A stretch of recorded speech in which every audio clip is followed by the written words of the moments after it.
All right, question 3 here, alveolar gas exchange. So first thing we're going to talk about is the components of alveolar gas exchange. First thing we have is PaO2, which is basically the partial pressure of alveolar oxygen. Big A on that right there, big A.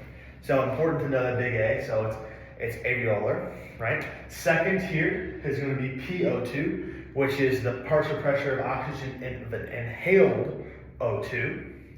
Next, we have PaCO2. PaCO2 is very much like PaO2, but instead of oxygen, we're talking about the partial pressure of alveolar carbon dioxide, talking about CO2, right? And then we have FO2, which is going to be the fraction of inspired oxygen.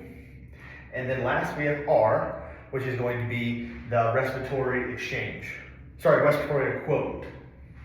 That's going to stay constant at 0.8. So, move over here. First, I had the equation written out for sea level right here. So, sea level, first thing we gotta know is we gotta go PO2. And to calculate PO2, like we saw before, get 150. Because we have to quote for the idea of what the actual oxygen is, and we have to talk about how water vapor affects that, right? So 150.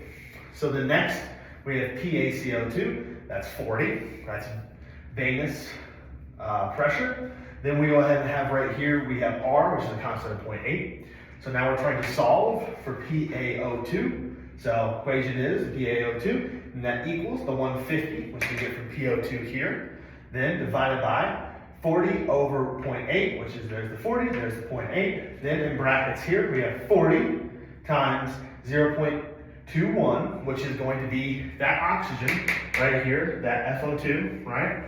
And then we're going to go, and in parentheses, we have 1 minus 0.8, which we got from the R again, then divide by 0.8. And when you take that all up, put it in the calculator, it's going to equal up to 102 millimeters of mercury. So that's for sea level.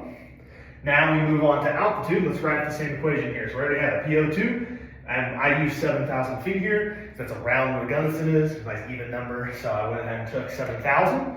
Found the equation here. That's 113 millimeters of mercury. Then we get the same PaCO2 and the same R. Then we just go and write the equation. So the equation is going to be the PaO2 equals, and then instead of 150, writing 113.